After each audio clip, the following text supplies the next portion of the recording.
Late Night, Iain Lee on Talk Radio.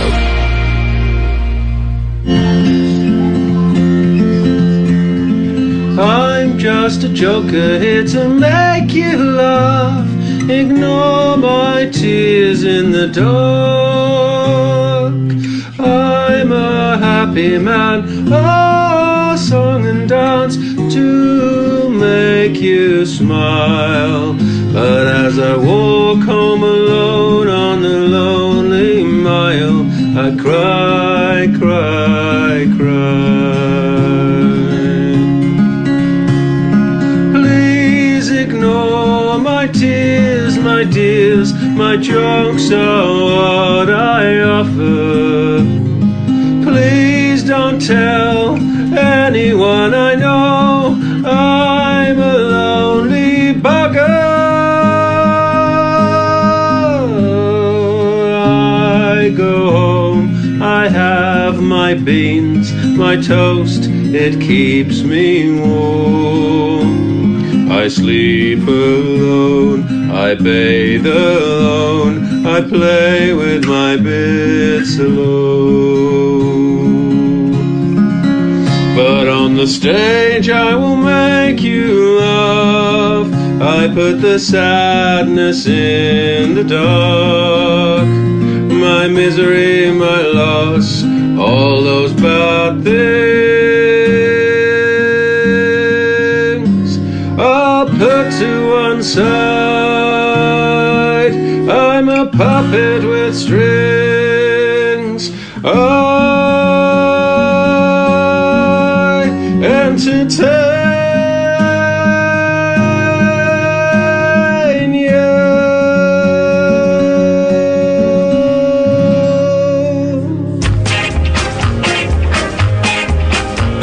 All lined up in a wedding group, here we are for a photograph. We're all dressed up in a morning suit, all trying not to laugh. Since the early caveman in his fur took a trip to Gretna Green, there's always been a photographer to record the happy scene. Oh, you flashbang, what a picture, click, what a picture, what a photograph. Poor old soul, blimey, what a joke, hat blown off in a cloud of smoke. Clap hands, stamp your feet, banging on the big bass drum. What a picture, umptilly bum bum bum bum. Stick it in your family album. The same thing happened long ago when man was in his prime. And what went on we only know from the snaps he took at the time. When Adam and Eve in their birthday suit decided to get wed, as Adam was about to taste the fruit, the man with the camera said, "Hold it, flashbang, what a picture, click, what a picture, what a photograph." Poor old Eve, there with nothing on, face all red and the fig leaf gone. Clap hands, stamp your feet, banging on the big bass drum. What a picture, umptilly bum bum bum bum. Stick it in your family album. You read it in the folio or seen it in a Shakespeare play, how Juliet fell for Romeo in the merry month of May. And as he climbed the orchard wall to reach his lady fair, as he tumbled she began to bawl as he travelled through the air. Hold it, flashbang, what a picture, click, what a picture, what a photograph. Poor young chap, what a night he spent, tights all torn and his rapier bent. Clap hands, stamp your feet, banging on the big bass drum. What a picture, umptilly bum bum bum bum. Stick it in your family album. Hold it, flashbang, what a picture, click, what a picture, what a photograph. Poor young chap, what a night he spent, tights all torn and his rapier bent. Clap hands, stamp your feet, banging on the big bass drum. What a picture, umptilly bum bum bum bum. Stick it in your family album. Stick it in your family, stick it in your family, in your family album.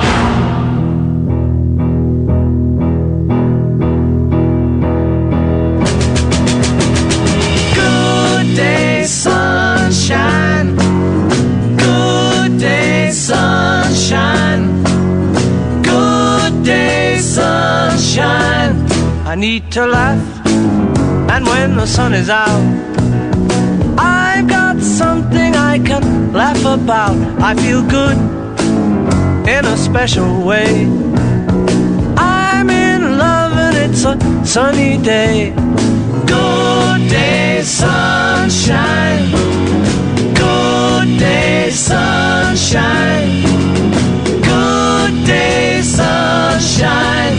We take a walk, the sun is shining down, burns my feet as they touch the ground.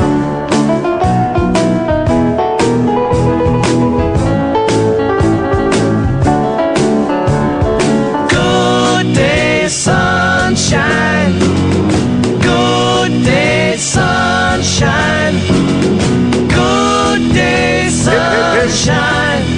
Then we lie beneath the shady tree. Dirty pervert. I love her and she's loving me. Horny. She feels good. No, please don't. She knows she's looking fine. Are you mad?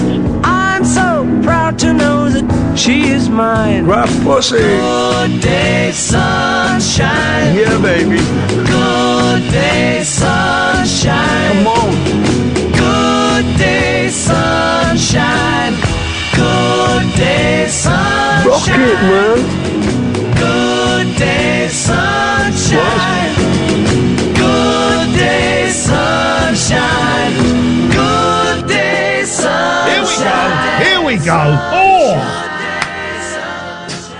I'm feeling good. I'm feeling good. The late night alternative. It's Friday evening. Boy, oh boy, what a day, what a week, what a time to be alive. Good evening, Katherine Boyle. Hey, it's Friday. What difference does that make? Whoa. You get that Friday feeling? I got the Friday feeling. It's coming on strong like a Seventh Sense. Love, sex and Janet Jackson.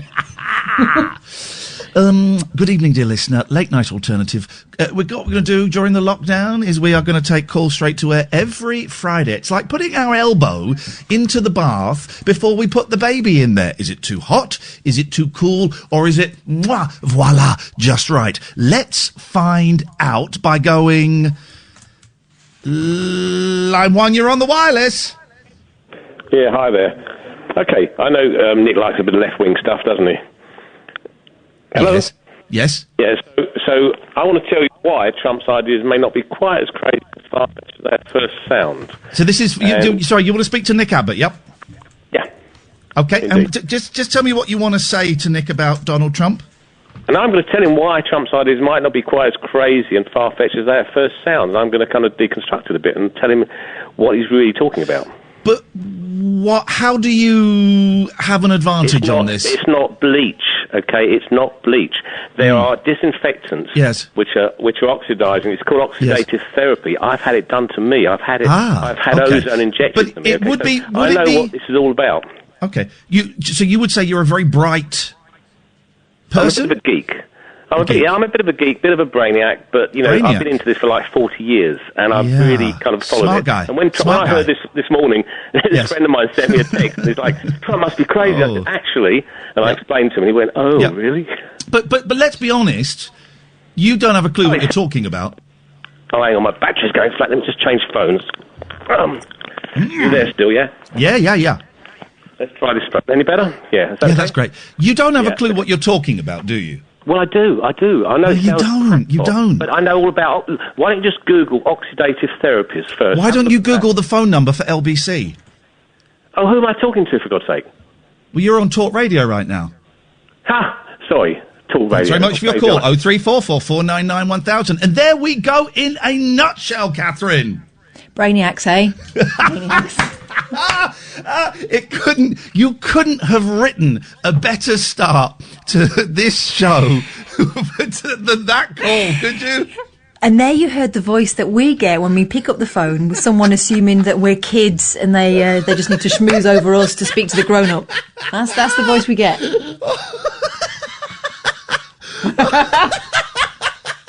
Can we stop now? Because it ain't gonna get no better than that.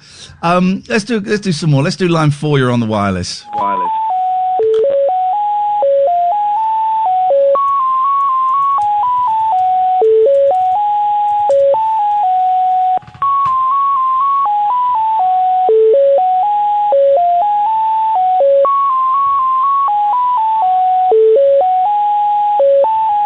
Thank you, line 4. Let's go to line 5. 5, you're on the wireless. Hello. I wanted to speak to Stephen about using bleach as a suppository.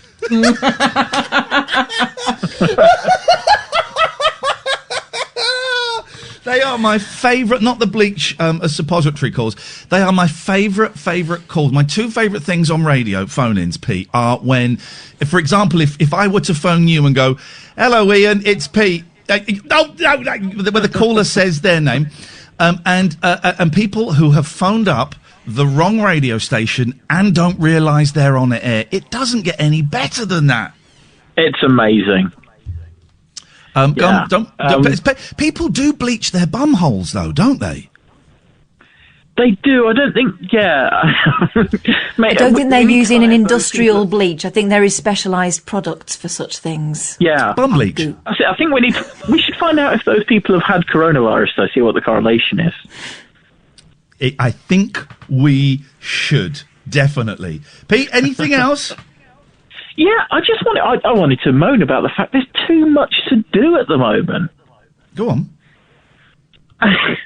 So tomorrow, I'm kind of with you, by the way. Yesterday, for the first time, I thought, the day's gone a bit quick, and there's loads of stuff that I didn't get around to doing. But go on. Well, see, not quite in an everyday sense. You know, the days are still going quite slow, for me. But tomorrow, I'm working 9 a.m. to 9 p.m. And also in that time, there's 3 different science fiction conventions, 2 of them Doctor Who specific. Yes. I've been invited to a watch party, a pub quiz. There's a Doctor Who tweet along. There's so much. There's way too much going on. Everyone's kind of rushing to try and put these things on, and it's all great, and it's all very kind of well-meaning, but there's too much. Yeah, there's too much event stuff going on. Yeah, there's too much event stuff. We don't need... Listen, at the start of this, a couple of podcasts came out about dealing with the coronavirus, and Sarah Benacasa, who we will get on one day, as long as she stops cancelling on us, her podcast is excellent, and there are a couple of others but now everyone's doing it. We don't need any more. We do. No. It's like a couple of years ago, it was always 2 white middle-aged men deconstructing pop culture. I know. I did one of those podcasts, and now it's everyone is doing it. Yeah, well, of course, and no criticism. It's a fun thing to do, but the equivalent of that now is how to survive the lockdown. Just sort of crap versions of things that we had in the before times. Like online comedy clubs and things where it's comics kind of talking to no laughter from in their bedroom, and it's like, I get it. That's the sound of my career, guys. That's the sound. That's the sound of my career, guys. Well, of course, these comics have got lost revenue and things, and it's partly an attempt to make up for that. But Good. I don't like stand-up comedy. Hopefully this will be the death of it, Pete. Thank you very much indeed. 0344 499 1000. I'm copyrighting the term that he used there, Catherine, the before times. Oh, I've been using that for ages. You can't copyright that. Let's go to line 2. 2, you're on the wireless. There once was a man from Madras. His balls were made out of brass. Thank you very much indeed. This is the Late Night Alternative, weeknights from 10 on Talk Radio. Late Night, Iain Lee on Talk Radio. 0344 499 1000 is the phone number. We're taking calls straight to air every Friday night. Just while the lockdown is going, just to kind of get the mood of the nation. Last week was very angry. Tonight seems, very silly. And it's all good. Whatever you want to phone in, you want to make a silly noise, you want to talk about the dreaded lurgy, you want to talk about the before times, copyright Iain Lee, or whatever. Just call in. I have to say, a huge, first of all, I have to say a huge thank you to, where is that gone? The gentleman, Gavin Osborne, who recorded the cover version of my song, which people are calling I Have My Beans, which in many ways is now becoming the White Album of the White Album, of course, Katherine, is called The Beatles. The Beatles. It's the double album by the Beatles is called The Beatles, not the White Album. And I Have My Beans isn't actually called I Have My Beans, but so thank you. Well, it's not actually. Gavin's calling it I Have My Beans, and he wrote it's called he what? Well, he musicalised it. Whoa. Well, just watch yourself. You said there, he wrote it. No. Music. No, he didn't, though. He's the Elton John to your Bernie Taupin. Is he? Flip. I wrote all of that. I wrote the words and I wrote the tune, right? Did you? And this is where... I remember there being a tune. I'll get stuffed. This is where the problem is I have with Mr. Osborne, and this is why he will be hearing from my solicitors come Monday morning, because, yes... He has done an average cover version of a very beautiful song. He's done it without permission. He's infringed my copyright, and I will be taking this to the highest court in the land. Oh dear, he's in big trouble then, isn't he? Yes, he is. 03444 991 You're going to put him before the jukebox jury?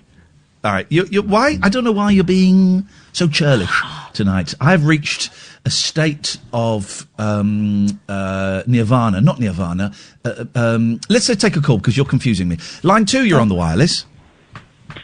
Hello. It is Will. Hello, Will. Hello. Can I just say, I looked up David Babcock on Twitch, and it was not what I was expecting. Well, what were you expecting? More like Gollum. Something entertaining. More like Gollum, yeah. Yes, man. Yeah, I just... sick burn, bruh. Sick burn, bruh. I mean, I just phoned up to recommend some games to you. Do it. I know it, but I know the games. I know the best games. I play the best games. I am the best gamer. Recommend some games. So you're PS4, right? I'm everything. I am everything. I'm every woman. It's all in me. Cass, do you agree with that? Oh, jeez, Will, just say the games. Just start the build up and give us the meat. Kath, hang on a minute. Click record on this, Sam. Kath, could you chant that, please? Give us the meat. Give us the meat. Give us the meat. Give us the meat. Thank you, Sam. I'll have that. Also, I would have used a different tune. The tune I would have gone for would have been "Give us the meat, give us the meat." Will, what tune would you have used? Clip it. What tune would you have used, Will? Give us the meat. Give us the meat. Give us the meat. Give us the meat. Like a train. Sam, if you had to do a "Give us the meat" chant, Sam in our studios in London, what tune would you use? Give us the meat. Give us the meat. Okay, so like when you get your computer to read some text to you, right? Really awkwardly and out of context. I like it. Give us the meat. Give us the meat. Give us. Stephen Hawking is doing a chant for meat these days. Will, tell us the flipping video games. Meat. Okay, so the first one is Spider-Man. Rubbish. Really? I've played it. What a waste of money. All you do, and this is going to sound really dumb, but all you do is like spin along through the town and fight baddies. It's mostly just like the grinding aspect of it. Yeah, it's boring. If you give me 3 games that are boring, you're off. Okay. What, ban permanently? No, it's not a permanent ban, but you will be off tonight. Okay. Stardew Valley. Oh, mate, you are so close to getting a spanking. Have you ever listened to this radio show? Do you know me? Yes, I do. Third time lucky, and he better be right, David, otherwise there's going to be hell to pay. My precious. Well, Sorry? I mean, I only had 2. My precious. Oh. Who the hell's Gollum? You, wise guy. What do you want, Babcock? I want to know why you thought that. I look like bloody Gollum. I thought you were off blowing some bubbles at people's chuffs. No, I'm not blowing bubbles up anyone's chuff. Why do you think I look like Gollum? It was just a guess. Right, well, you know what I think you look like? Go on. A potato with eyes. You think I look like Mr. Potato? You are Mr. Potato, I guess. Really? You think I look like Mr. Potato? Yeah. I could probably do a better stream than you. You can probably do a better stream than me. Right, well, why don't you do it on your stream then and show me how good you are, right? Okay, maybe I will, maybe I won't. Nice one. Okay, Mr. Morris Piper. Nice of you to call in. Will, what's your final video game? And so far, they've been cack.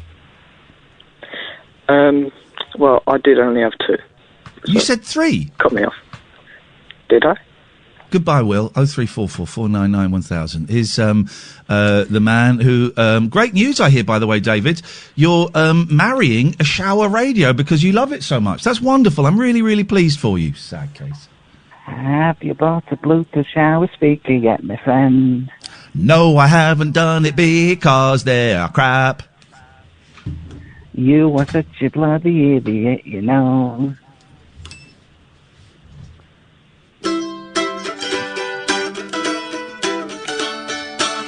I'll never buy a Bluetooth shower 'cause they're shit. You are such an annoying tit. David Babcock, please, will you go away? David Babcock, you are ruining everybody's day. You know you are, you really are. Thank you. It was going so well until that horrendously flat note at the end.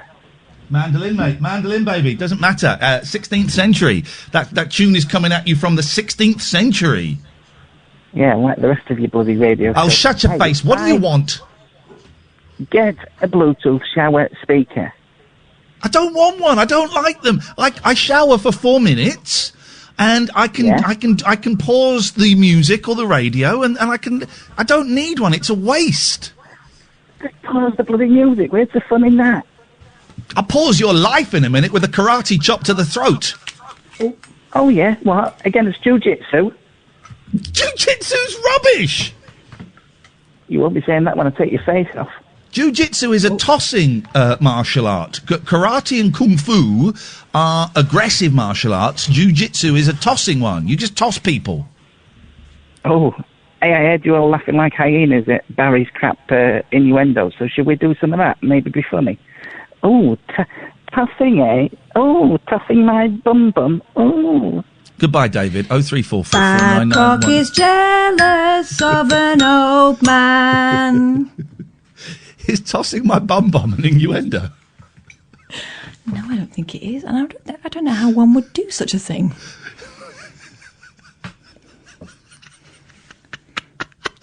Line 1, you're on. Prepared to learn. Line 1, you're on the wireless. I like this.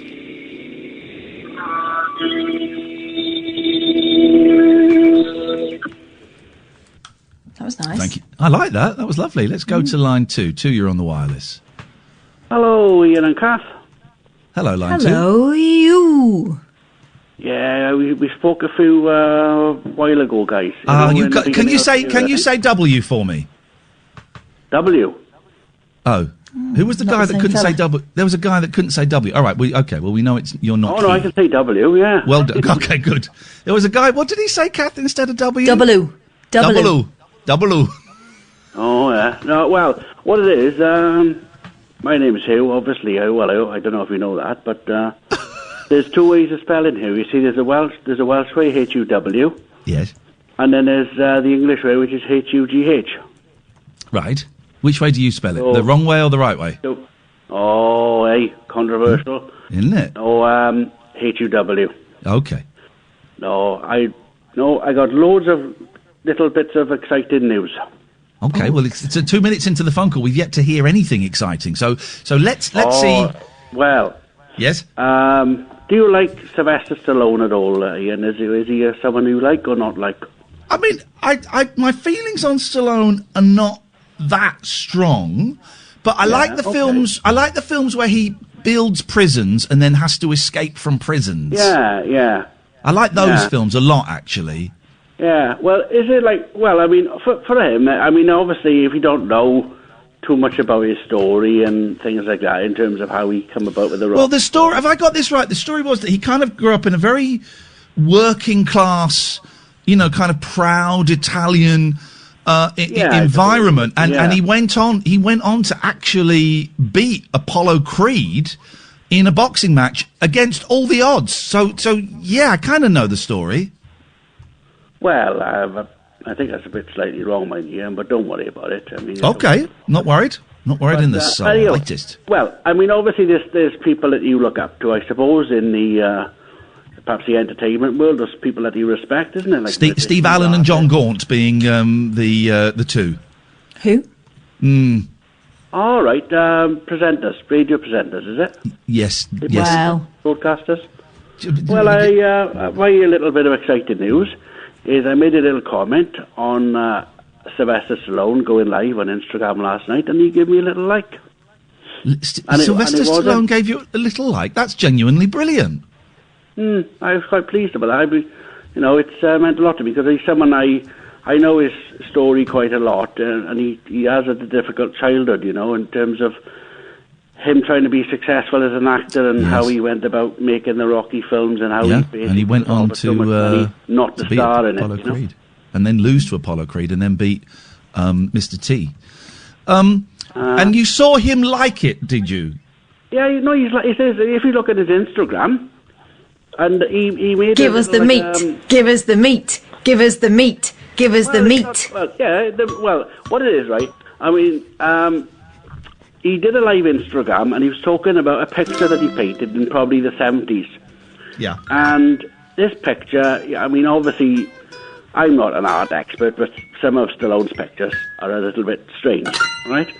But he is, I do understand, I think, some of his genius with his art, even though I don't know too much about art myself. And he painted this picture in the 70s, and it was about this person walking down a road, and backwards there was nothing. Like you could, if he goes forwards, he's only going to go through the flames. There was no going back, And what he was saying is he was in the picture, he was setting 17 that he can only go forwards. He can't go back. He can't go sideways. He can only go forwards, trying to achieve success.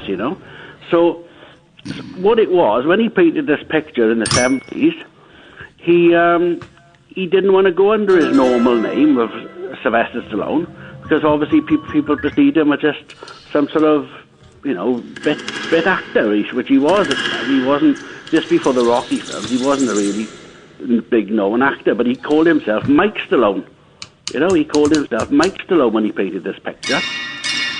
And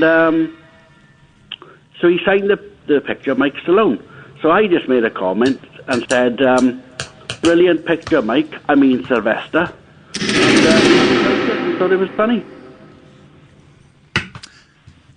Nice one, Hugh. Thank you for sharing that story. I get it. Thank you very much indeed. 0344499 1000 is the telephone number if you want to give us a call. You all right, Boyley? Great story. I loved it. Gosh, imagine all that.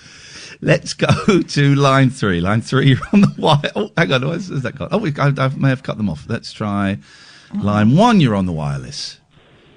Greetings and salutations. Here we go. Now we got someone. Now we got some content. Well, maybe.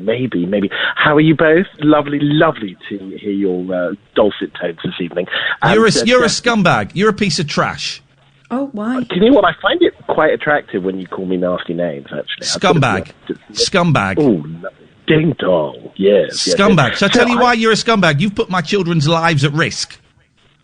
And how's that? Why don't you have a little think? I'm thinking. No, I don't know, really. I don't know. You work in the medical profession, correct? Yes, indeed. Yeah.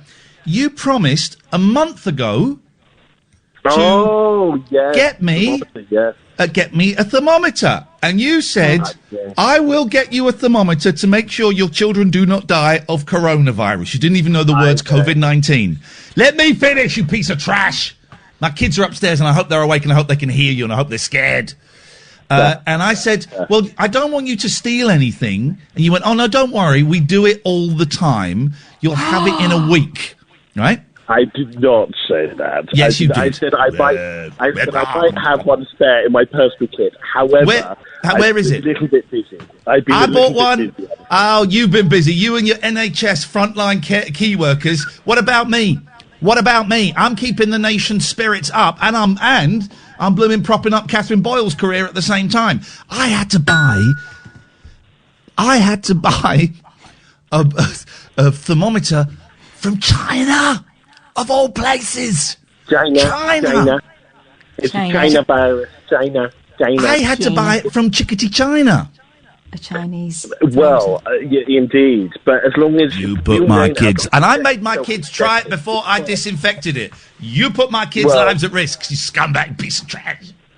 Don't put the disinfectant in your veins, because that's apparently not a good idea. It isn't a good idea. But not even sarcastically. I think you can do it sarcastically, can't you?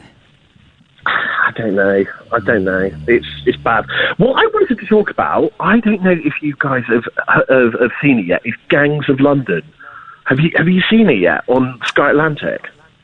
It sounds pony, but tell me more. It is unbelievable. Oh, literally. It's like it's kind of Game of Thronesy, but with gangsters, and it's just the most violent thing I have ever watched. It's so bad, like violent wise. You haven't watched my kids wrestle. Yeah, no, this is like really, really bad. But honestly, it is so good. Best thing I have watched for years. So it is a serious recommendation.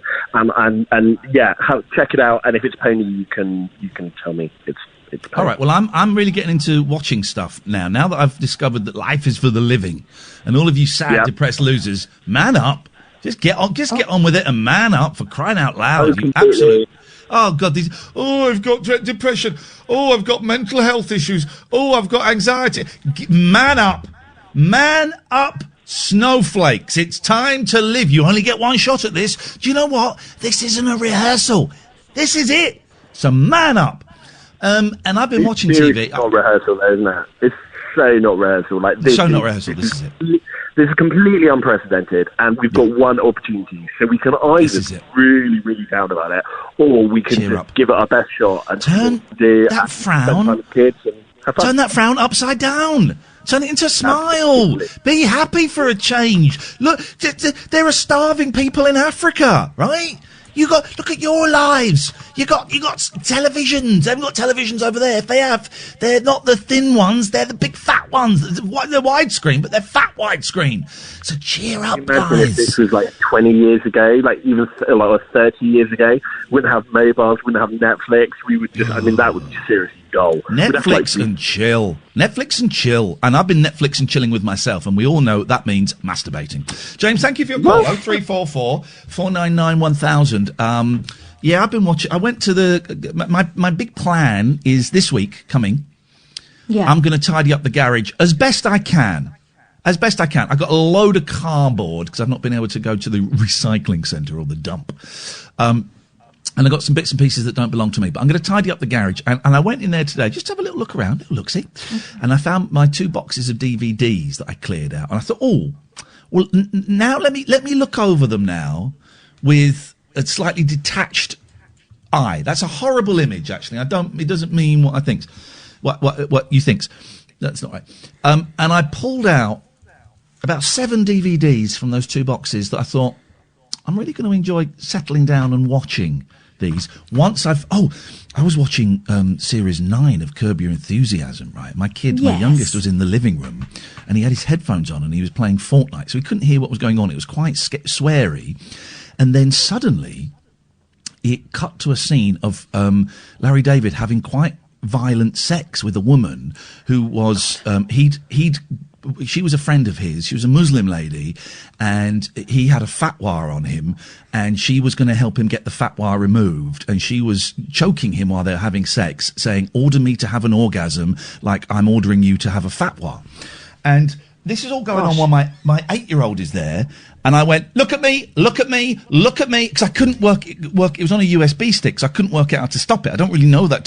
Look at me, just look at me. Do not look at the television, look at me. And I could see it out the corner of my eye. Look at me, look at me, look at me, look at me, and just listen to me. And then when it finished, I went, go back and play your game. None of that is weird. None of that. No, it's completely normal behaviour. None of that is weird. None of that is going to lead to, I don't know, 15 years' time, him needing to seek professional help. That's all fine. I think you handle that beautifully. I don't mind a little bit of swearing. There's a little bit of swearing. But he had his headphones on and he couldn't hear it. But that scene suddenly popped up and it was quite graphic. And I don't know how to stop. I don't know how to turn off USB on the TV. I've only worked out how to connect to USB in the last 3 months. And stopping it is a real faff, particularly now I've got the sound bar in front of the infrared bit, so you've got to lift the controller up and kind of point it on anyway, there's by the by. But I will not check out that programme, it sounds rubbish. This is the Late Night Alternative, called straight to air on Talk Radio. Late Night, Iain Lee on Talk Radio. Pete, it was season 9, episode 2. Sophia is listening. Welcome, Sophia. Now, Sophia, sometimes when people tweet me, I like to just click on their bios, and I thought, it looks like she's wearing scrubs that would make her an NHS person. And she's written a tweet, end of an exhausting week for me, time to unwind, listening to Iain Lee and Flippin' Kath on the hashtag TLNA. But I can't find any evidence that she actually works for the NHS, Katherine. All we've got, a profile pic of her in scrubs that you could probably buy from anywhere, and a tweet that leads us to think she's been working hard on the NHS frontline, when really she could have just been working at a petrol station, which is still a great job, by the way, guys. Right. Are you on her profile picture now? Yeah. Zoom in to, in the background, next to the pen tidy, which is blue, and then there is a red book. That. Yeah. What is that? That's a This Is Your Life. That's a This Is Your Life book. So she's a researcher for a TV programme. No. Ow, what's that white thing? The long white thing standing up next to Oh, my God!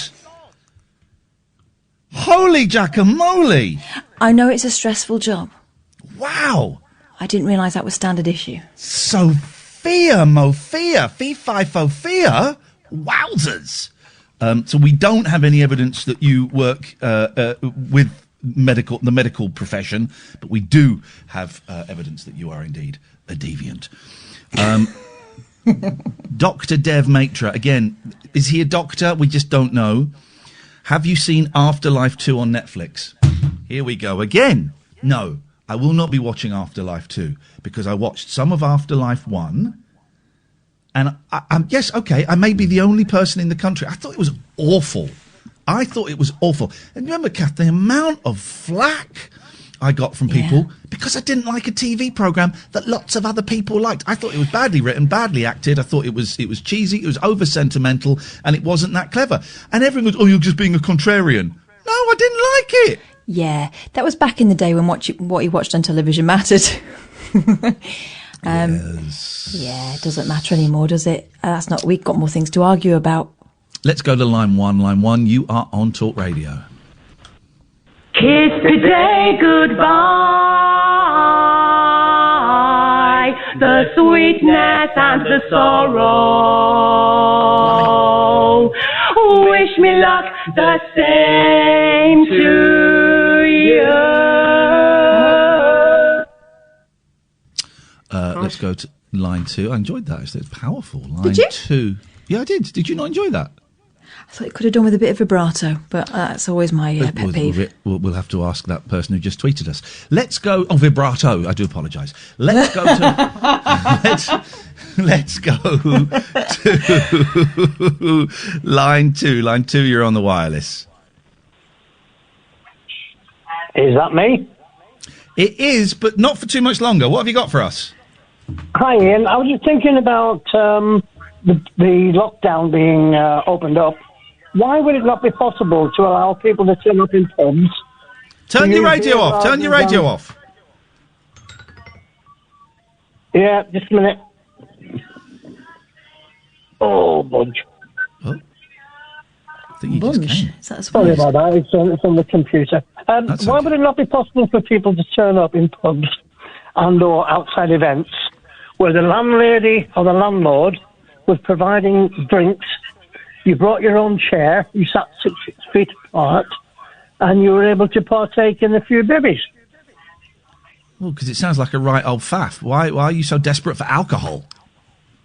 Well, it's not a question of that. It's a question of opening things up, giving people something to look forward to. So instead of being in an enclosed environment, you're in the outside, obviously weather related. You're sitting outside, you're 6 feet away from everybody else, you're with your own family group, and they're serving a drink through a hole in the wall or a door or whatever. Hole in the wall. And you're then taking that drink off the table, so there's no personal contact. I agree.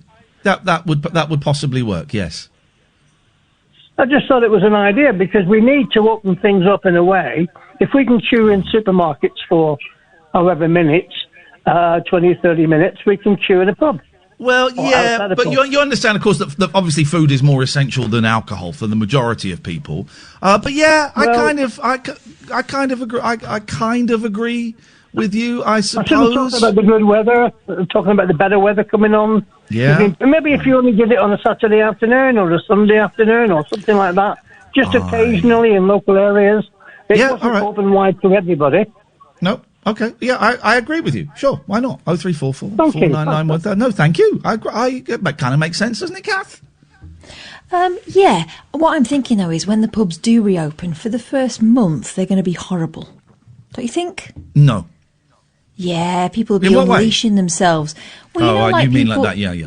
Yeah. It will be, poor pubs, and, I feel for them, and of course, I don't want, them to suffer any further, but I just think the atmosphere in there will be one of desperation and it's going to be tense, I think.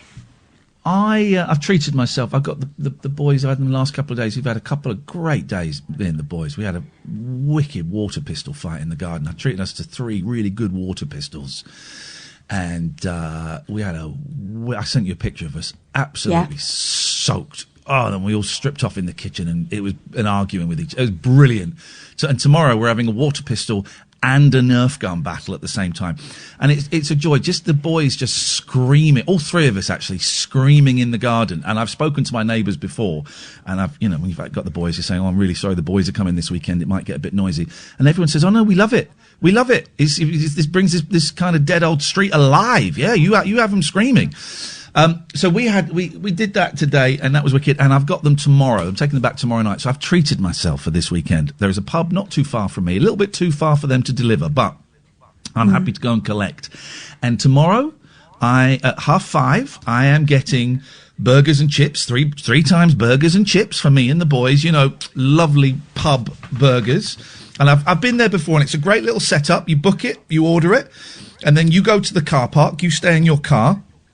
They come out, they put a bag with your food on a table, they go in, you go and get the bag with the food. It's as safe as it can be in those situations. Tomorrow, 3 times burgers and chips. Sunday, Daddy's having a roast beef dinner with extra roast potatoes all by himself. Yes, beautiful. Baby. I've ordered a roastie from a pub.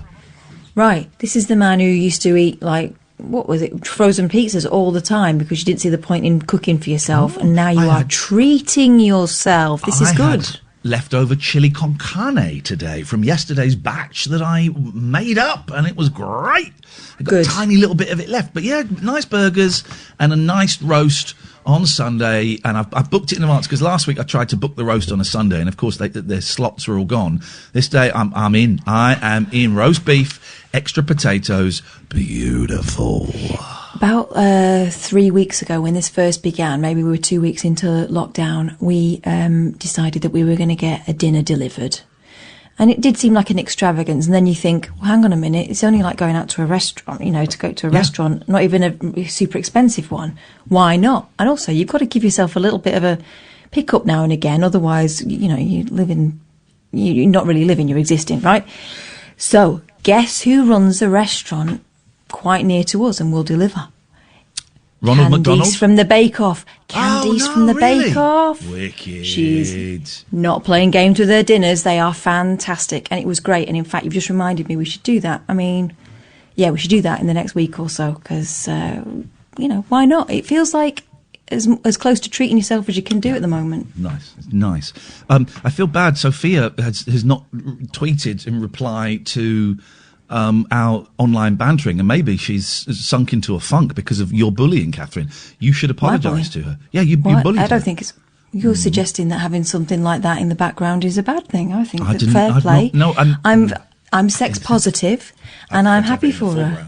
Okay. 34449911000. What? I'm not really that bothered about it. That's why I could have investigated it had I chosen to. I know people who live. I have relatives who live over there, so I could phone them up and ask them. But what's going on with Sweden then? They are not locking down, are they? No, they're not. They're closing some things down, aren't they? I think some, but I think cafes and restaurants and schools are open. They're just enforcing social distancing. Yeah. And so far, the stats seem to be okay. Yeah. I say so far. This is just, I've just literally keep glancing the headlines on Twitter. Twitter thinks you're like this. And then I never really click on it, so I don't know for sure. All right. Well, the first thing I found here, let's have a look. BusinessInsider.com, do we believe them, or do you want to go for someone, The Guardian, or The Guardian? Times, no, don't want the left-wing goddamn Guardian. We ripped that newspaper up here. The Standard. I'm going to rip my laptop up. All right, let's go Evening Standard. As the coronavirus pandemic worsens, with the UK death toll now exceeding 11,000, when's this from? 14th of April.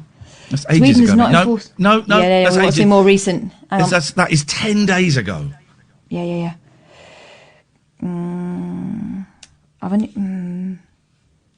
Well, let's go Business Insider. It's the most recent one. Let's do it, Catherine. Let's do it.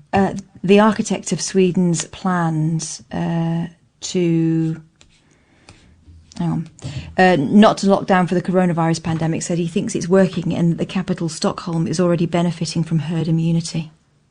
Sweden chose a strategy of implementing a few rules and broadly urging people to socially distance rather than enforcing a strict lockdown, which is what you said. The country says its people can be trusted to follow its guidelines. So the strategy has left schools and restaurants open in contrast to many other countries with outbreaks. Sweden's number of deaths is higher than in other Nordic countries, some of which were among the very earliest countries to lock down and are now taking steps to reopen. Sweden has a population of about 10 million.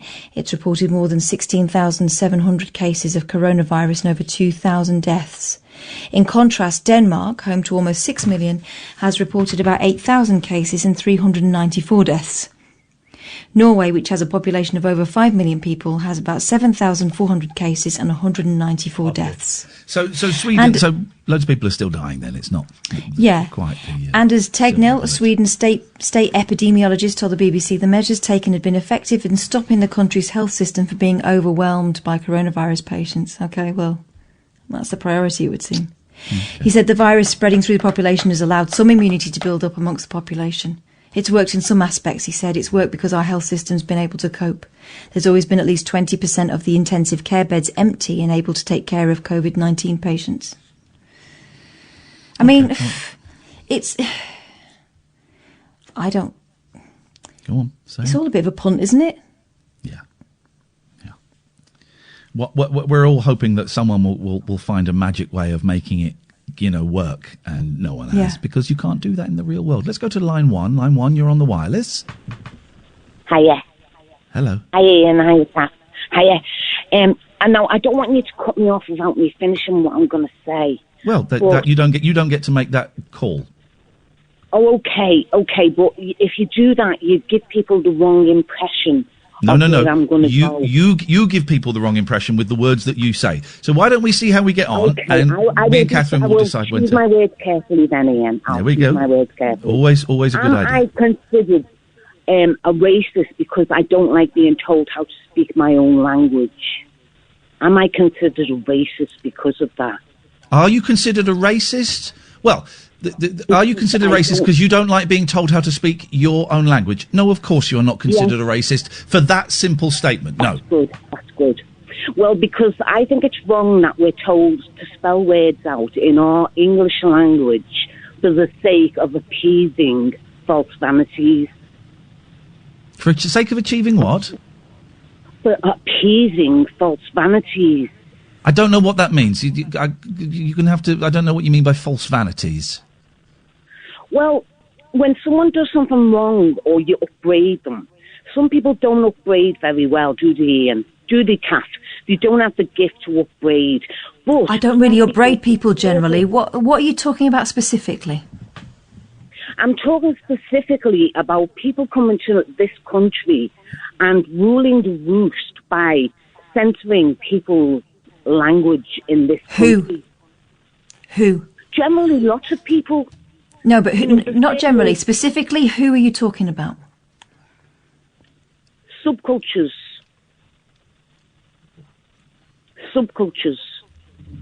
What does that mean? Other nations. It means a subculture, an underworld. Something less than you. I know what a subculture means, but what do you mean? No, not something less than me. I've been subculture, Kath. I'm not trying to just throw the book at someone else. I'm holding my hands up here. What I'm saying is... Who are you fed up of appeasing? I'm fed up appeasing the governments that put these laws into the swing of things and, to appease something that they've lost control of. They have lost control of the masses, and so they rule the masses with an iron fist. I don't know what you're talking about. You keep shifting. About. No, because you keep shifting what you're talking about. You said you're fed up of appeasing subcultures, and then you start talking about the government. What do you mean? Well, when the government sets up these little rules, these bylaws... Like what? Like what? Like censoring people's speech, making them spell certain words like they're children. What? What are you spelling words for? Well, I don't spell words. If words come into context with my conversation, I say them. But there's certain words in this English language that you're not allowed to say without getting called racist, or it doesn't matter in what context they're said. I know what words you mean. I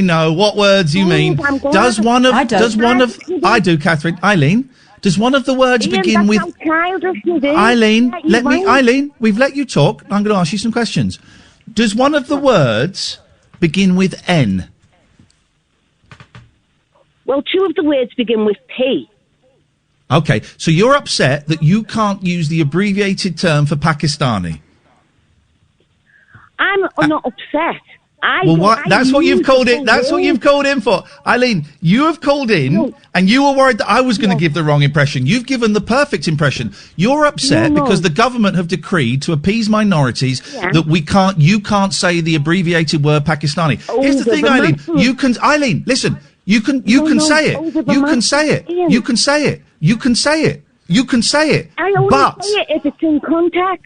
There is no context where that is acceptable. There is no context because it is an... If you shut up... Hang on. If you shut up, Eileen, I'll tell you. Because that word is so weighted. What word? You know exactly which one. I'm not going to say it because I'm not... I don't know. I know at least 3 words. Eileen, I have just... Eileen, how thick are you? Don't just say that one word. How thick are you? Say the 3 words that are censored. I'm talking about 3 words. How thick are you? 3 little words. Are you really this thick? I love you. Are you really this thick? Are you really this thick, or are you pretending? We were just talking about one of the words. We were just talking about... Eileen, you are very, very ill-mannered. We were just talking... ill-mannered. No, I'm not. I'm not ill-mannered, and I'm not a racist.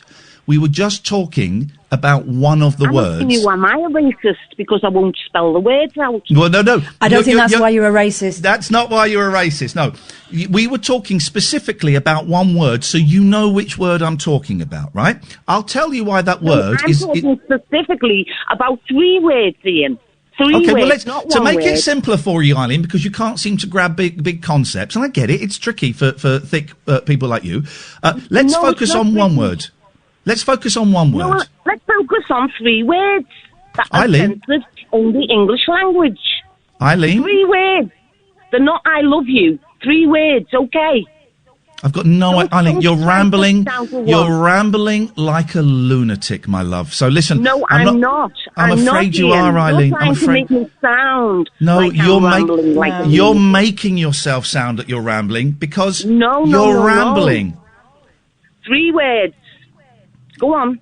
Why am I considered a racist because I won't spell 3 words out? That's not why. Because you want... That's not why you're considered a racist. You're considered a racist because you're a horrible, horrible racist that brings shame to our country. Bye, Eileen. Thanks very much for your call. This is Talk Radio. Late Night, Iain Lee on Talk Radio.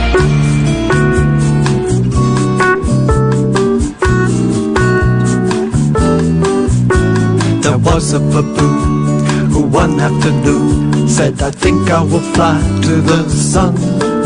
So with 2 great arms strapped to his arms, he started his take-off run. Started his take-off run.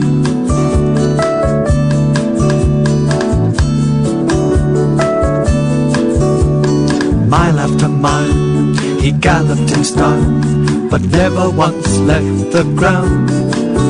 You're running too slow, said a passing crow. Try reaching the speed of sound. Reaching the speed of sound.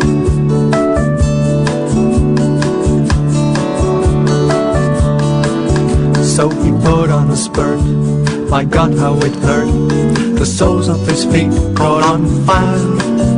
There were great clouds of steam as he raced through a stream, but he still didn't get any higher. Still didn't get any higher.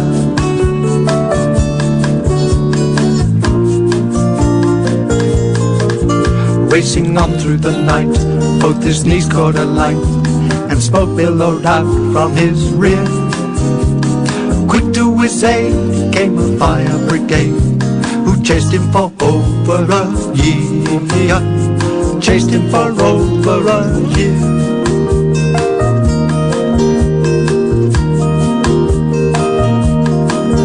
Many moons passed by. Did Baboon ever fly? Did he ever get to the sun? I just heard today that he's well on his way. He'll be passing through Acton at 1. Passing through Acton at 1.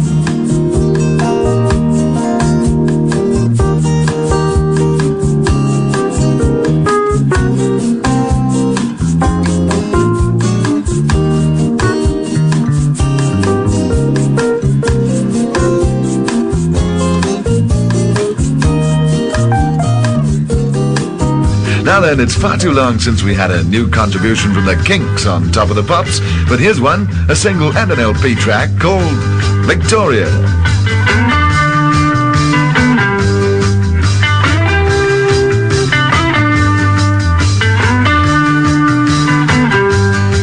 Written and sung by Ray Davies.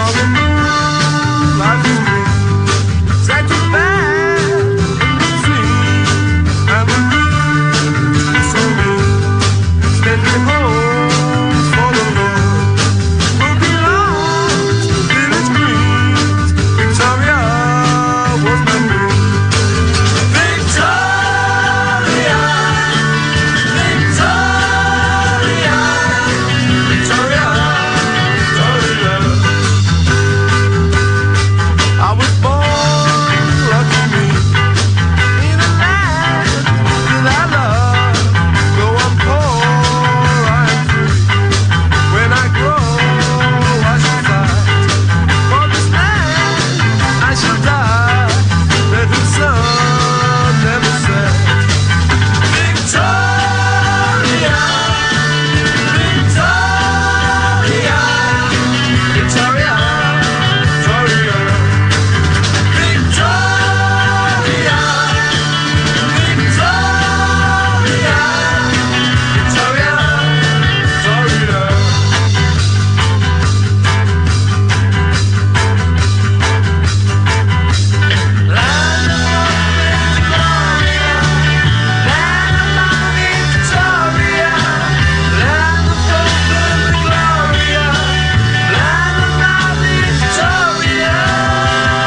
Who the hell is in Jamaica? Shag a pony. I'm David Babcock and I got my willy stuck in a hoover. Are you mad?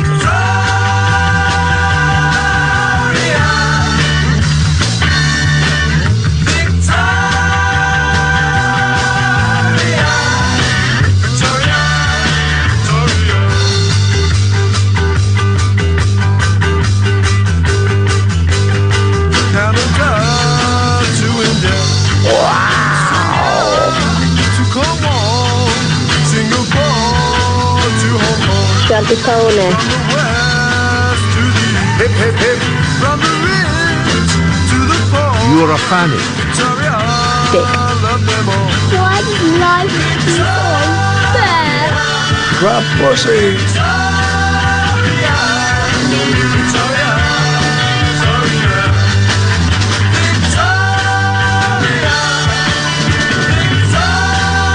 What? No, it isn't. Here we go. Widely tipped as a hit, Victoria by the Kinks. Yes! Oh, 0344 499 1000 is the telephone number. I'm Iain Lee. Who you, lady? Catherine Boyle. Who wants to know?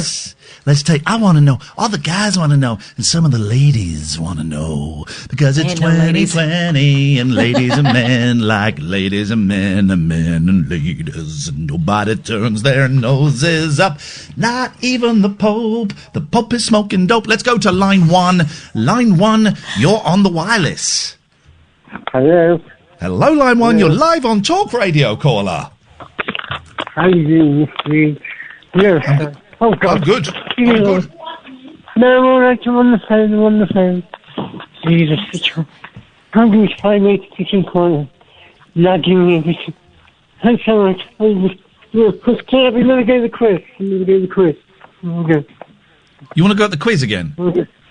Yeah, quiz on. Hang on, you did the quiz. Did you? You can't do the quiz again. You did the quiz. I only did twice, please. No, you did the... Jerry, you played Articulate. Yes. You got one. You got one. That's your score. I'm afraid, mate, you have to live with that. Oh, go soft on him. He's got Parkinson's. No, I'll go harder on him because he's got Parkinson's. Okay, one more question. Just say for the doggy. Mr. Rice is doggy. You ever see him? Who, Dougie? He was on the show a couple of weeks ago. Yeah, he came on the show. I'll get him on again. I'll ask him on again in the next couple of weeks. It was a really nice vibe when he comes on. He was best episode of life. I mean, we were together. He's one of those people, Dougie Anderson, and I don't get why he's not on TV more. I just don't get it. And he's a real example to me that this industry isn't necessarily based on talent. He's good, he's natural. He's natural. He's good, yeah, but the guy should be a national treasure. There's no reason why he shouldn't be. Yeah. He's charming, he's clever, he's quick. He's got the lot. Good looking. He's quick. He's quick. Yeah, he's very quick. He's very quick. I always find it exhausting when he's on because I have to up my game by about 35% to keep up with him, and I can sort of just about do it, but by the end of the hour, my God, I'm exhausted, you know. And he lives like that. That's his life. Did you only have the TV then? I think it's not just Rise. He was on. He was on Rise. He hosted. Do you remember Boys and Girls, the Chris Evans spin-off? No, that was Vernon Kay, I think, hosted it, but it was done by Chris Evans. I think he hosted, like, the E4 spin-off show of Boys and Girls. He's done bits and pieces. I think he did something at Crufts once as well, I'm pretty sure.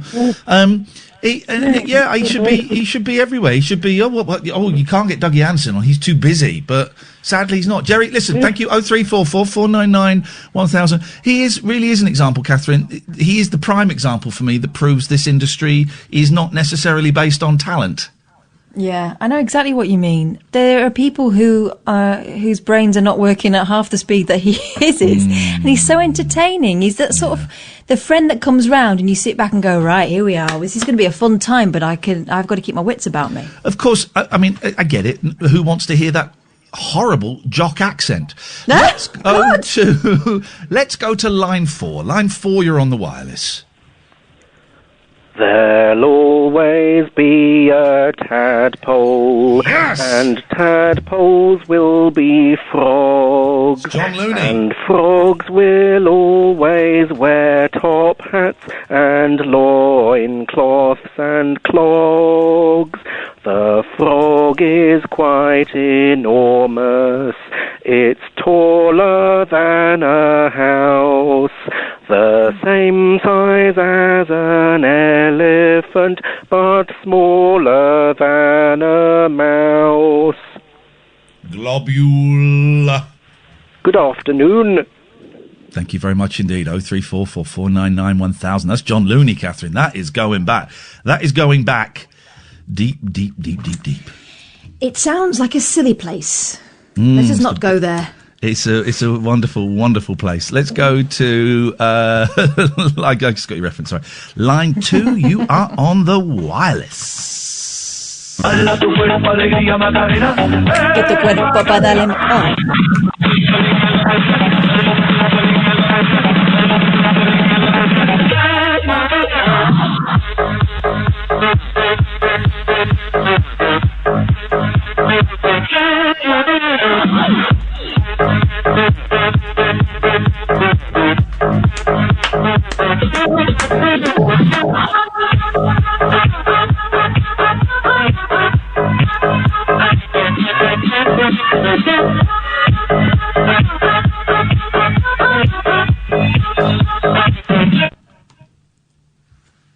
Okay, thank you. I tell you what that reminded me of.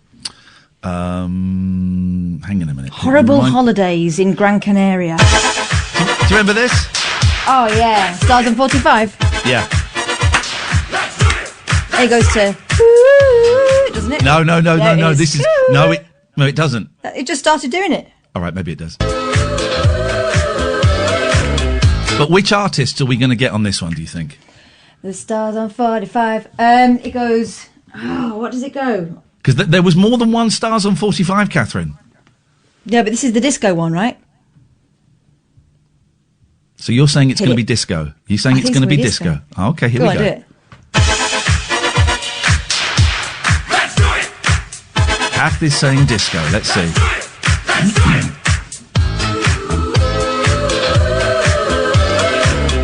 You're still saying disco? I think disco. Or is it the Beatles? She's coming with the Beatles at the last minute. No, is it? I'm wondering why you would have it otherwise. I would have disco. Disco.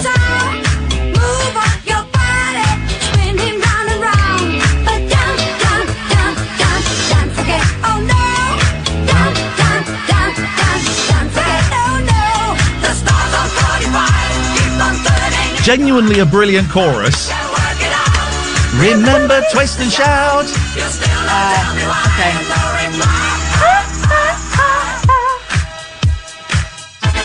See, I can see if I can remember it. There we go. Oh, hang on. That's the long version. I don't want the long. I want the shorter version. Let's try again. Let's start again. Sorry, everybody. Oh, this is different. This is a different one. It's the same one, but it's just a shorter version. That one was 16 Sounds minutes. faster. Well, they've upped the tempo because it's the single version. To cram it in, right. Here we go. Let me see if I can remember the order. It's been a while.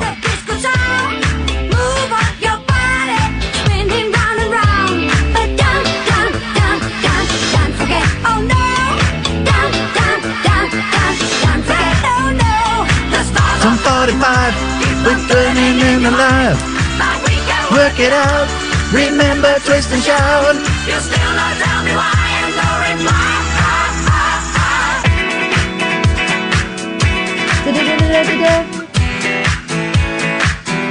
Oh no. Venus. This is not. Hang on. Oh, sugar, honey, do do do do do. Hang on. This is not the right. This is what it's meant to be. Hang on a minute. All right, we're going to go in. Sorry, guys. Let's do it. God. Let's do it again. Here we go. This is it. This is it. We'll do it again. This is the one. This is the one. Here we go. Here we go. Here we go. What a show. We're playing the intro to Stars on 45 4 times in a row. Here we go.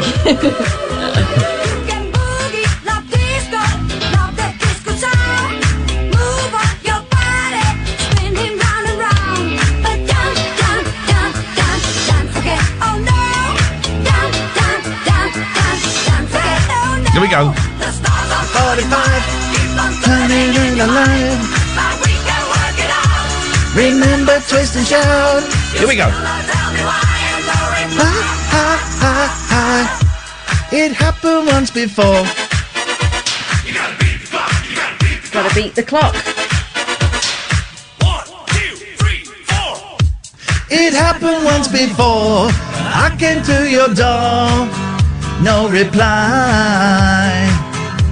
They said it wasn't you, but I saw you peek through your window.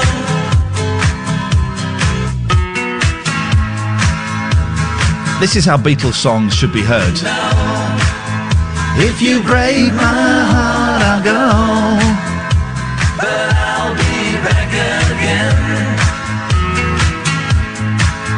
'Cause I told you once before goodbye, but I came back again. As a girl. I mean, it's the Ersatz Beatles.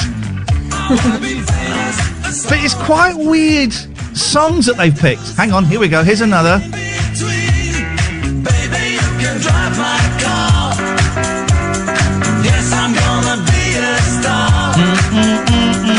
Baby, you can drive my car. And baby, I love you. Listen. Isn't it weird? This goes on for 16 minutes, 12 seconds. this was from when doing mashups was difficult, or more difficult. But these are, I mean, this is a cheat because these aren't the original versions. These are re-recorded. So no, they've Stars on 45, yeah.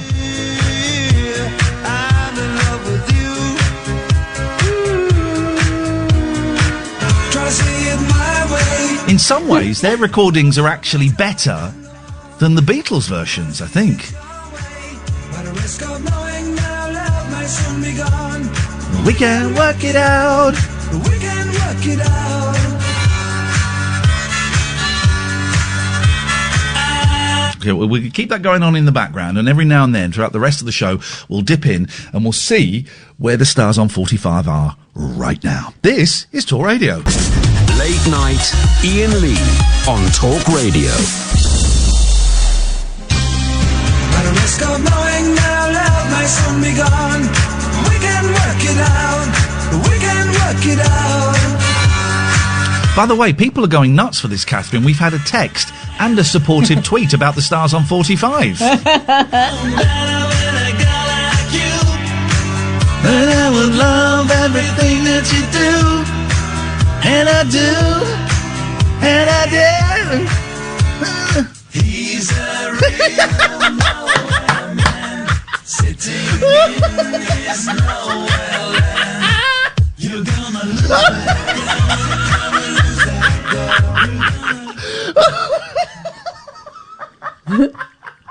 It's so incongruous. I love it. Here's an interesting fact. Paul McCartney's Postman, right? And in about 62, 63, 64. Got it again from this incredible book, 1, 2, 3, 4 by Craig Brown.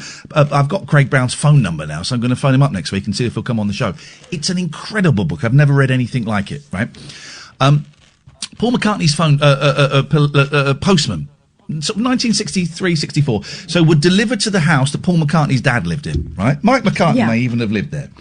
Used to be a copper. And the reason he stopped being a copper, right, and became a postman was because in the late 50s, I think it was, he was drunk driving, and he knocked over a woman and killed her. Gosh. Yeah, I know. And it wasn't until much, much later that Paul McCartney's Postman realised the woman that he'd knocked over and killed was John Lennon's mum. No. In it though. This book is incredible. It's just, this is why I can't describe it, because why would anyone know that, or research that, or write that? And it's just it's a whole chapter about fan mail, and the fan mail they would get. And then it goes off into this tangent about the guy that used to deliver the fan mail to, I think it's Fourth Lynn Road, where the McCartneys lived, was an ex-copper. And and it goes off like that, and it's just incredible. Gosh, this sounds like the sort of book I can get my dad. It'll be the one book in the Beatles that will surprise him, because he's read them all. Yeah. But he says, they just confirm what I already know. They're always the same book, slightly different order. This is unlike anything else. I'm going to get his book on Princess Margaret after this as well. I remember the Princess Margaret book coming out and it getting rave reviews, and I just thought, why would I want to read that? But his style is so incredible. So incredible. Your dad would love this, Boyley. He would love it. Yeah, Let's go to line... Yeah. Let's go to line one. Thank you very much indeed. Line one, you're on the wireless. Hello. Hello there. Hello, Ian. Kath. Hi. Hey. You're talking about Stars on 45. Yeah. Do you know DJs in the 90s and, the 80s and 90s used to love those records because they could leave them on. They last about 6 minutes. It was the time for their toilet breaks. Yeah, of course. Now, and of course, now this is before. Now, as we all know, all radio studios are fitted with commodes, so that you don't need to go anywhere for a toilet break. But back in those days, big. They were huge as well. The Stars on 45. Yeah, I'm talking about more the mobile DJs because I'm a wedding DJ. So, have you ever done that, Ian? No. Like music DJing? No. No, I mean, I've done a little bit of music radio, but I don't really get it. No. So I'm always getting sacked, so, no, I've never done that. I couldn't stand in front of people and play. I did it once at a Japanese event, because I had quite a big collection of Japanese pop, but I cheated and I planned everything. I did it twice, actually. And, but no, that's a skill that I don't have, and I wouldn't want to learn in front of people, because that's a specialist skill, seriously. It's not as easy as people think to stand there and put records on and get a whole room up and having a good time. It certainly is. Yes, you're right. I think they did an ABBA one as well, Stars on 45. Have you played They did loads of them, including, and thank you, by the way, 0344 499 1000. It still sounds like a party to me.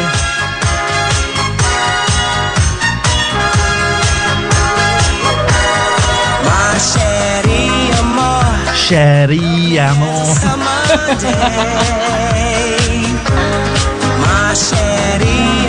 Sherry.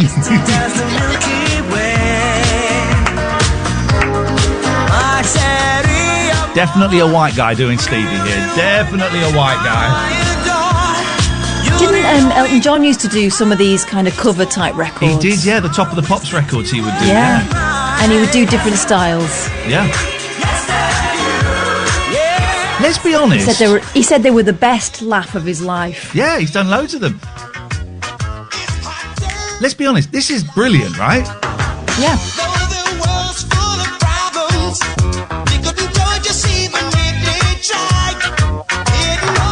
Because we all know most songs are only good for about 12 seconds and then they get boring, and this just takes the best 12 seconds. In fact, they should bring these back for the YouTube generation who've got a shorter attention span. The time is now.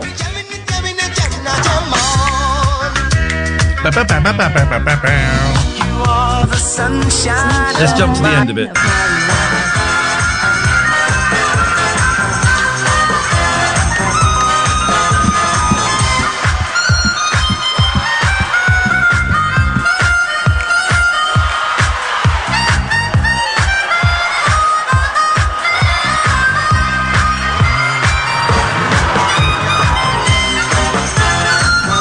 Oh, I thought it went back into the chorus at the end of them.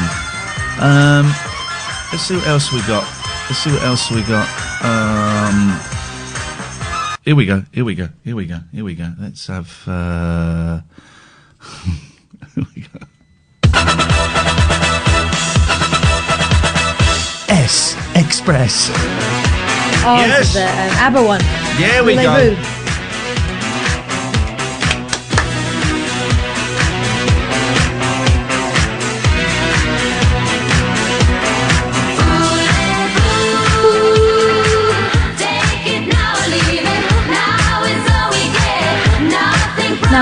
This isn't ABBA, but they're as near as damn it. They're very good. They're better than ABBA. They're better. No, ABBA than were good ABBA. singers. Oh.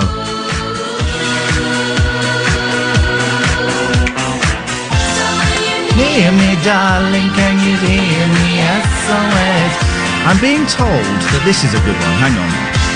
I'm being told that this is supposed to be a really, really good one. Okay, let's try this. Hang on. Oh, hang on. This might be them having a joke.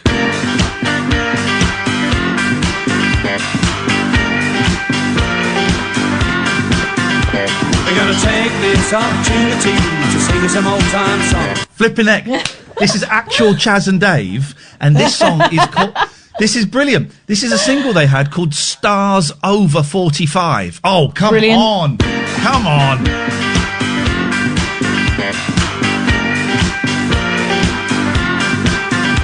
We're gonna take this opportunity to sing some old time songs. We got a clap trap on the offbeat and a bass drum on the on. Stars over 45. Oh, guys. This is brilliant. Boys deserve some credit. Don't forget it.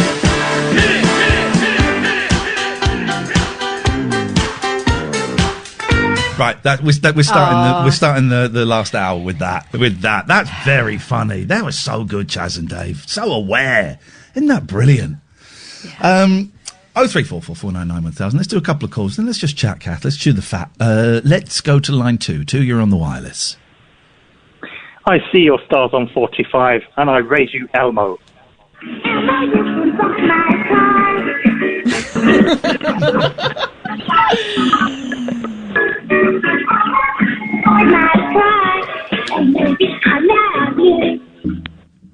Thank you very much indeed. That was a good raise to the Elmo. Let's go to line 1. 1, you're on the wireless. Is that me, Ian? My name's Stacey. Stacey? Tracy. Tracy, hello Tracy. It's not a great line. Yes, that's you, Hi. Tracy. Oh, bless your heart. I spoke to you on your last radio station once. Okay. So I'm first time caller on this. I don't need the bell. You won't be getting the bell. No, good. But I just wanted to talk about, I don't know what you've been talking about tonight, because I usually listen to the podcast. Okay. But I wanted to say something positive about the coronavirus, which Beautiful, sounds let's have terrible. it. Go on. Okay. Well, my garden is like the hanging gardens of Babylon. Oh. So I've been out there. You mean your actual garden, not your, your actual garden outside your house? Oh, right, because I was about to say same. Yeah. Hello, Katherine. Sorry, you're so lovely as well. When you're on your own, you really hold yourself. You're brilliant. She does hold herself, and that's a problem. She holds herself when I'm here as well, and it really is very, very off-putting. I just wanted to say, because I've listened to your podcast recently, and there's been a lot of doom and gloom, and so I thought, right, come on, yes, something positive. Let's have it. And, yeah, so my garden's dealing with it. The only thing is, I'm going to have mountains of greenery to get rid of. Oh. Because the council aren't taking the bins. No, they're not, are they? I've got a bin full of grass. I know. Well, you're lucky with your grass. My bin fills up the whole of my bin with the grass. And I've got bushes and God knows what. Again, we're still talking about the outside garden, right? Yes, I'm talking about my back garden. Oh. My Me too. garden. Oh, dear. So what are you going to do with all of this greenery? Well, I've got to pile it up, Ian. What Yeah. else can you do? Well, Kath's suggestion to me was to have a bonfire, and I told her to get lost. Well, I know, but I've got fences round me, and my neighbour did that a few years ago. She burnt all my bloody fences down and half of my garden. It's not funny. Well, I was suggesting something a little bit more contained rather than a tower in Inferno. What about a compost heap? Is that old-fashioned now? Is that out of fash? Well, I had to call the fire brigade. They couldn't get into her garden. They had to come in mine, so I got them to water my plants. on the way out with their hose. Oh, blimey. I got Again, are we still talking about the actual fire brigade, or...? Yeah, definitely. No, but I thought, bloody hell, they got to come through my garden, put our sod in fire. I'm going to get them to warm myself. So I did, but I said, you've got a forceful hose, you can do my grass. And when all my plant beds and everything. And when they went out the front, I was trying on their coats. I said, I bet they're not as heavy as a flat jacket. And they said, well, yeah, they're quite heavy. And they were giving them to me to wear them. So, it's... That's a lot of information we're getting. I know. I don't want anything... No, my point is, though, this corona thing is terrible, but if you can get out into your garden, you've got to heap it up, obviously. But you can do it, and then... clean the house. The weather's been so nice. And I just think, all these people that have got gardens, get into them. Yes. Enjoy them. And just, pick the shoots off and, just keep it all neat and tidy. Because when we go back to work, we'll be thinking, oh, Christ, that bloody grass needs cutting, and we can't do it. You'll be getting all straggly again, won't it? Yeah, it will. Oh, God, yeah. So if you're short of work, come round to my garden. But that's all I wanted to say. Something positive. Get out Tracy, in the garden. You've made me laugh so much tonight. Thank you so much. What a lovely call. Thank you. You take care of yourself. And you. And love to Catherine. Both of you. Back at ya. I love you. Thank you. Go away, you fruitcake. 0344. Why does it sound so much nicer in that accent? I love you. I like that call a lot. Let's do one more before we have a little break. Line 2, you're on the wireless.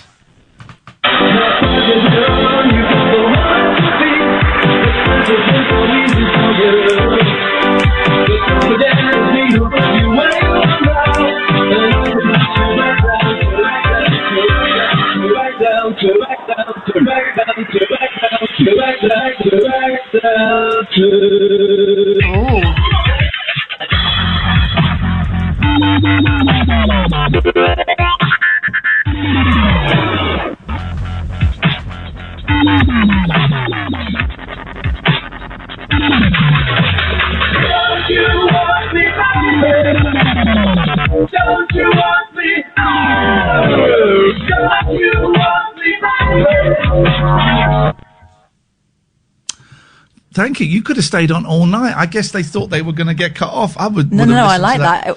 That was heavy. 0344 499 1000. This is Talk Radio. Late night, Iain Lee on Talk Radio.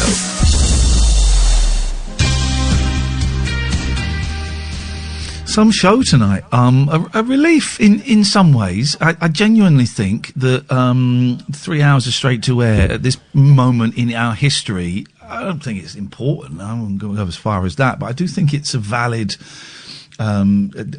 test, a litmus test, I think is the phrase, of how people are feeling. And it feels like we have moved on significantly from the anger, although there was still some anger, to silliness. And silliness is good. Silliness is healthy. I remember years ago when I was at LBC and Anna Rayburn was there, and we didn't really get on very well, to be honest.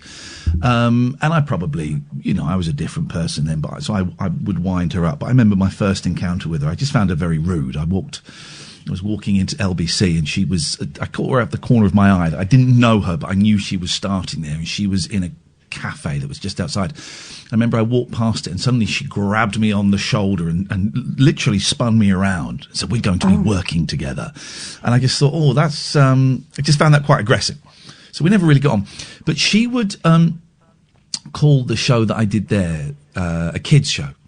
So I was doing drive time at LBC. Imagine drive time, me. She would call it a kids show. And I used to get really angry at that because, first of all, what's wrong with doing a kids show? If we will, what's wrong with that? But also, it takes a lot more. It's really easy to go on air and get people outraged and angry and afraid. That's easy. It's really difficult to go on air and make people laugh And that's what we were doing there, you know. And some people see silliness as being the lowest common denominator and being very cheap, lowbrow entertainment. But actually, I think it serves a real purpose, particularly at times like now. The people who get cross or stuck, no, not stuck up, the people that get caught up in all that, and we get it sometimes, don't we, on Twitter, for example. I mean, God, we get everything on Twitter, but, you know, a kids show, dismissing it, attempting to dismiss it. Okay, yeah, but you still listen. Yeah. And also, these people are not hilarious, are they? No. They're never hilarious. They usually have 1 or 2 tracks that they go along, and everything else apparently is... you kind of wonder what the rest of their life is. It seems a bit two-dimensional. Nothing wrong with a kids' show. I also think that it's this thing of... and maybe it's a British thing, I don't know, but comedy is seen as lighter weight, is easier to do, but actually, if it's done well, you don't see the join so much. I do think they should have, in the Oscars, an award for best comedy. There is a best comedy, isn't there? I thought that it was judged as different. No, there isn't. Isn't it comedy and musical bunched together, like they're not proper I don't know about films? that, but there's definitely not a best... Give us the meat. Give us the meat. Give us the meat. Give us the meat. Calm down. Where did that come from? No, there's not a best comedy. Here we go. Dip, dip, dip. I'm right on this.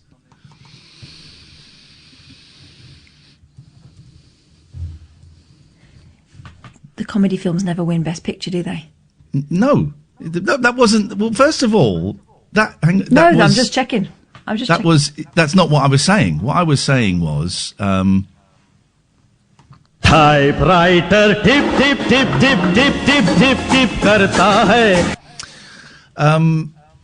I cannot wait to wind you up in person. It feels like there's not quite the wind up ability. I would like you to say here. half of this stuff to my face. Yeah, it would be excellent. You would like to say half of this stuff to your face? I would like you to say half of this stuff to my face. That's not what you said. It's exactly what I said. It's not. You said, quotes, I would like to say half of this stuff to my face. So that doesn't mean anything. I would like you to say half of this stuff. But you didn't say that, though, did you? I did, though. But I did. But you did. Sam, could you get the clip? Except you didn't. Except you didn't. And all right, well, let's get the clip. That's fine. Accept you didn't as well, please. And while Sam's doing that, as if he hasn't got enough on his plates, we'll go plates. That's right. He's doing nothing. What are you talking about? You can't see. First of all, he's covering the dump button, and secondly, he is doing the faders where I would do it. He's having to actually pay attention. He's doing nothing. He's having to actually pay attention. I'm looking at phone box here. I can see exactly what he's doing. You carry on, son. And by the way, Sam, after she insulted you there, if you do find the clip and I'm wrong, I allow you to cut the word out and edit it so that I'm right. Line 3, you're on the wireless. Hello, is that me? Yes, it is. Oh, wow. Sorry, I've never, ever called a radio station before in my life, so... So what? A bit nervous at the moment. Okay. So, hello? Oh, sorry, I just thought... Well, my mate dared me to ring in, actually. He said, look, you've been listening for ages, why not ring in? It's like, I don't know what to do. So... Okay. Well, have you been listening to the show tonight? Yes. So in the background we've. Okay. Well, then you'll know that we've been asking every caller to sing their favourite ABBA song. So away you go. I can't. I couldn't hold a note to save my life. Doesn't matter. You'll have heard some of the terrible ones we've had tonight. So we're just asking. You can rap it. You can rap every caller to sing their favourite ABBA song before they're allowed to make their point. My favourite style of music is heavy metal, so I'm a little bit... I'm trying to think of an ABBA song at the moment. Super Trooper? Hang on. I'm trying to think... Take a dump on me? My sister would be better. Let's go. Super Trooper, something, something, something. I can't remember the rest of the words, sorry. Get off my show, you piece of trash. Get off my show. Cut him off, you piece of trash. 0344 499 1000 is the phone number. Thank you. Sam, you got the tape there? Just, it feels like there's not quite the wind-up ability. I would like you to say here. half of this stuff to my face, yeah. There we go. Boom. Yeah. Yeah. So, apology now. Apology time. Let's play again. My favourite time of the night, Sam. Play it again. I Ability would like you factor to say here. half of this stuff to my face, yeah. It would be excellent. You would like to... Oh, Ian, what have you got to say to me? He's gone in... Oh, hang on. He's gone in the kitchen to make himself a cuppa. Oh. I'm going to sing a little song then. Ready? Here we go.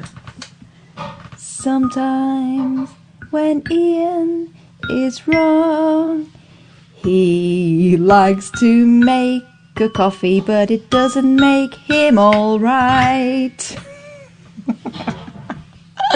Also, I would not advise drinking coffee at this time of the night, Ian. It's going to make you gassy, and it's going to make you stay awake.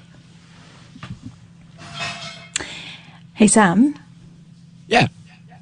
Have we got a break or something? No, do you want me to put a call on? No. I'm quite happy to sit here.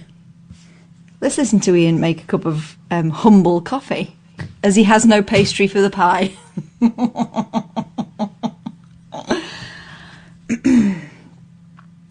all good. In fact, if we all crouch down, he'll think we've gone home. You ready? Everyone down.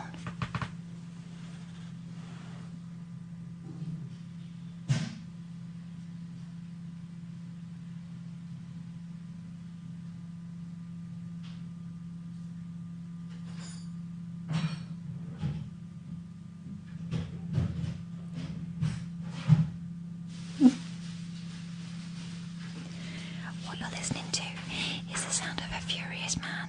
Furious because yet again he has stitched himself up like a kipper.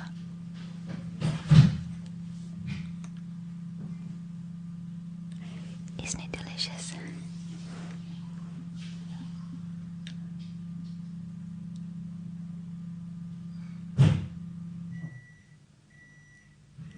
Microwave time. Maybe a little snackette. Here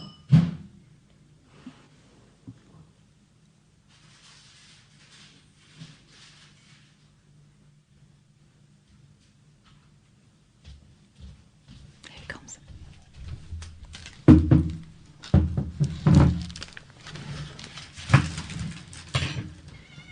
It wasn't frozen, was it, Ian? That humble pie you've just heated up. Get it down, yeah.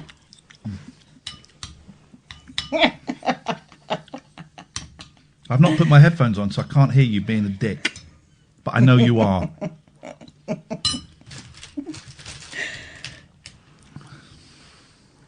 Take a caller while I eat this. No. Pardon? Not until you... No, sorry, caller. You're caught in the middle of a dispute. You can apologise to me before I do anything, Ian. I'm sorry. No, I'm not Ian. I'm Lee. Yeah, okay, what? Lee. Shh, please. Shush, shush. Sorry.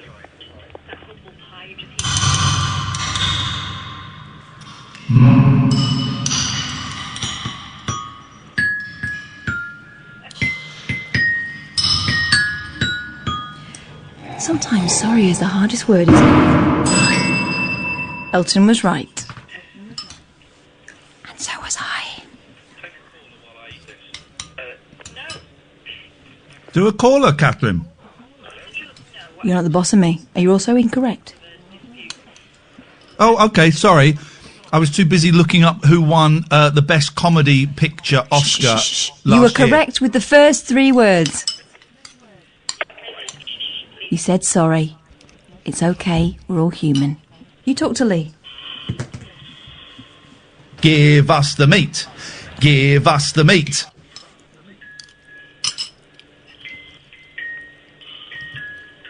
Are you playing Ark?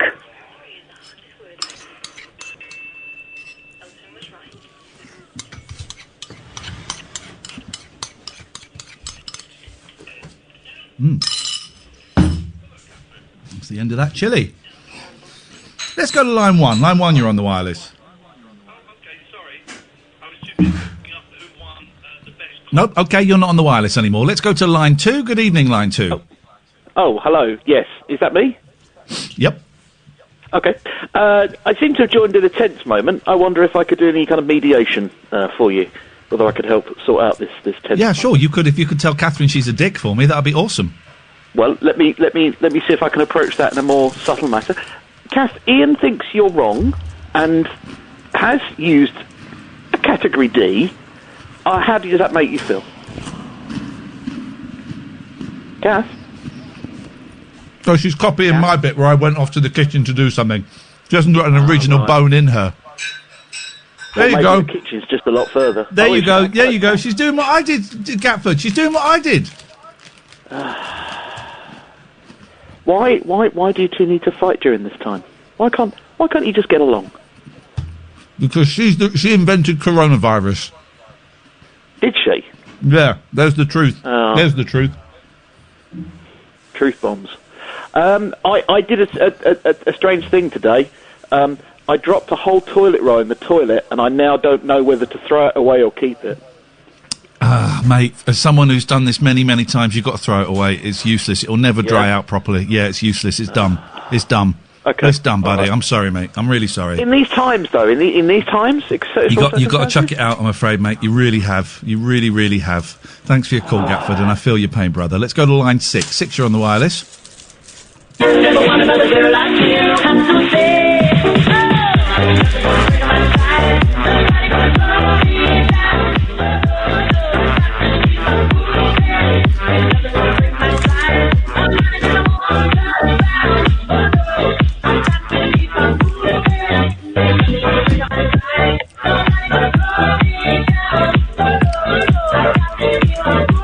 Line 3, you're on the wireless. Just a quick question. Did you like Anthony Davis and whatever happened to him? I did like Anthony Davis. He moved to America, and the last couple of weeks he's popped up on 5 Live as Jim Davis's American correspondent. That was a more detailed answer than you were expecting, isn't it? Thank you, sir. You're very, very welcome. Line 1, you're on the wireless. Alone on the lonely mile, I cry. Please ignore my tears, I hope someone die alone. Please don't tell anyone I know. I'm a lonely bugger. Thank you. Let's go to line 6. 6, you're on the wireless. The power of music to heal, Katherine. The power of music to heal. My music to heal you. What's that? I'm hearing a lot of words and none of them are sorry. You Mardy Mayor. Yes, line 6. Yeah, hi Ian and Kath, how you doing? It's Jamie here. Hello, Jamie. We're all right, mate. Yes, not too bad. Are you still eating chili? I finished that. Now I'm finishing off some Oreos. And then I'm going to have some little Dime Bar cookies. Dime Bar eggs. Do you find yourself feeling hungry this time of the night normally, or is it like a Friday thing? No, he's feeding the hole in his soul because he's sorry, but he can't say it. I'm feeding the hole in our souls. In your face.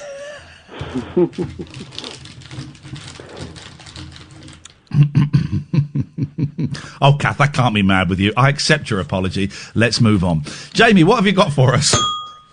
Well, it's the first I'm expressing myself through the medium of music. Can you do Heidi? Can you do? Hang on, Jamie. Can you do? Can you do Heidi High Campers, Kath?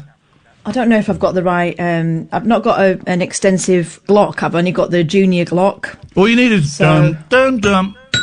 Heidi High Campers, you know, that stuff. Heidi High Campers.